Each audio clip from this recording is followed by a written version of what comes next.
is Dr. John Morris, and I wanted to bring you a little bit of a overview of the geopolitical context of the Middle East.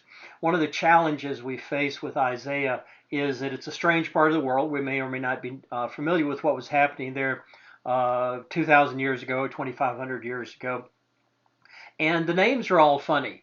We got Nineveh we may be familiar with, Babylon we may be familiar with, but there are all kinds of names that we aren't familiar with, particularly the kings. And you have not just the kings of Israel, the northern kingdom or the southern kingdom, but you've got the kings of all the surrounding nations. And they play an important part in the context of Isaiah and the challenges against Israel. So what I want to try to do today is give you some background, give you the big picture, and maybe give you a technique or two to help you deal with all the strange names you're going to be encountering. Now, one of the things I do, just because I need help with that myself, is I try to make up something. If I come to a name that is just very hard for me to remember, like Tiglath-Pileser III, I just can't get that into my mind most of the time. But in my little immature brain, I turn that Tiglath-Pileser III into TP3.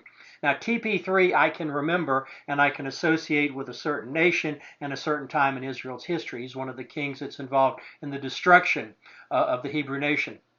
So if that little trick helps you, I think it's fine to do. Anything that helps you get past being uncomfortable with the names, I would certainly recommend. The second thing I'd like to recommend is not get overwhelmed with all the detail. I've got a map here of the Middle East that I wanted to go over. And you see Greece is over here. Egypt is down here. Israel is just this little piece of land right there. Very, very small piece of land. But it's geographically important. And what I want to suggest in this video is that you remember regions. So you don't obsess over the exact name of the king of Egypt, but very often there is a center of power here in Egypt. And just remember, this is one of the centers of power.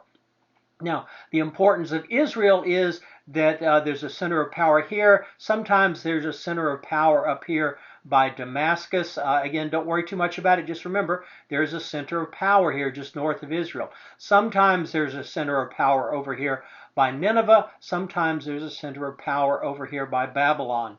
But if you just kind of remember Babylon, Nineveh, Damascus, and Egypt, you're going to have an idea of the four major power areas in the world. Now, typically they all aren't strong at the same time. The kingdom around Damascus, whatever you call it, might be strong and everybody else might be weak. Or there might be a couple of them that are strong. And you all of a sudden start to see that you've got an environment of shifting loyalties and people threatening other people. Because if you're Damascus and you're strong, everybody's worried about you. The people over here in Nineveh, the people in Babylon know they have to deal with you one way or the other. So do the people in Nineveh and Babylon ally themselves with each other to fight the people in Damascus? Or do they stab each other in the back? It's a very, very shifting state of affairs. But so if you just remember, Egypt is a center of power, regardless of what it's called at times. Damascus is a center of power. Nineveh sometimes can be a center of power. And Babylon can be a center of power. And they all hate each other. Now, why Israel is important is if you look at this, Israel is right between and on the land route and invasion routes between whatever the power is down here and whoever the power is up here. Now, if you're the power up here and you're worried about Egypt, you don't want to wait till Egypt invades your country. You want to control this land bridge here so you can fight Egypt on their territory, or at least not on your own territory. By the same token, if you're Egypt down here and you're afraid of whoever's up here, you don't want to wait till they invade Egypt. You want to catch them here in Israel. So Israel is strategically important because the main invasion routes, if you look at the red roads, that's where the armies would go right through Israel. So if you're in Egypt going north, or you're in Nineveh going south, you're going to go through Israel. And that's why Israel is so important. And that's why everybody wanted to control Israel. No matter if there's a center of power here, here, they all wanted to control Israel. So Israel is small. Obviously, you can see Israel is this country right in there. Not very big at all, just right in there. And has no power of its own normally. Now, it may be able to control some roads, may be able to exact taxes and things like that, but it has to be very, very careful about who all is around it.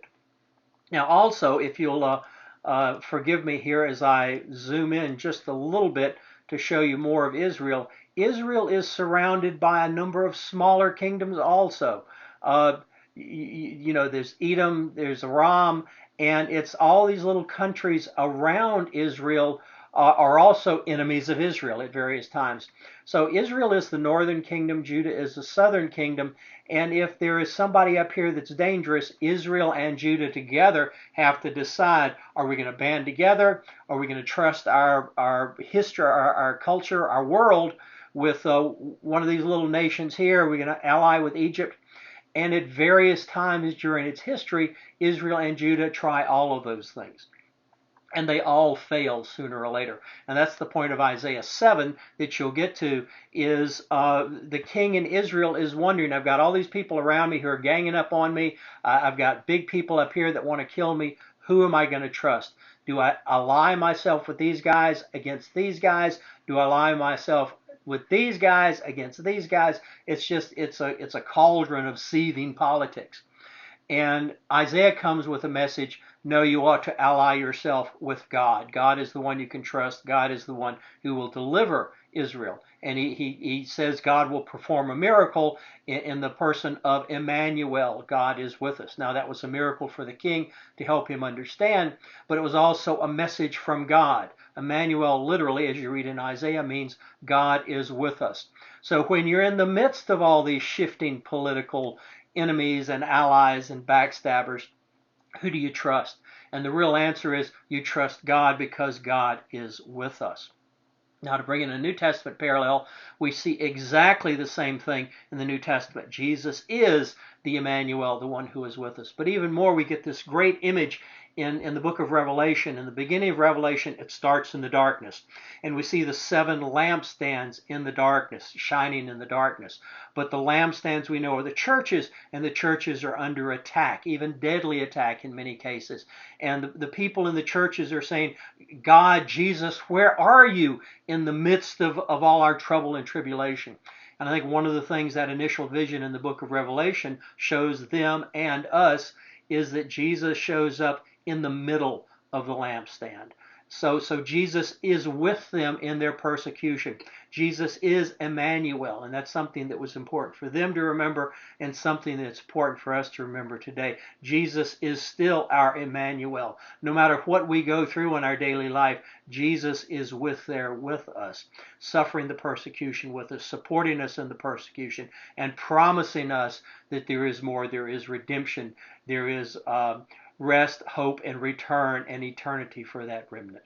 So I hope that gives you a little bit better idea of what's going on. So don't worry too much about remembering exactly who TP3 is. Just remember he's one of these kings from up here that wants to do away with Israel and get past kind of some of those strange names, particularly when you get to Isaiah's sons. The names are significant in the Bible, but they are jawbreakers even in Hebrew and almost incomprehensible to us today. So I hope that helped a little bit. And until the next time, bye-bye.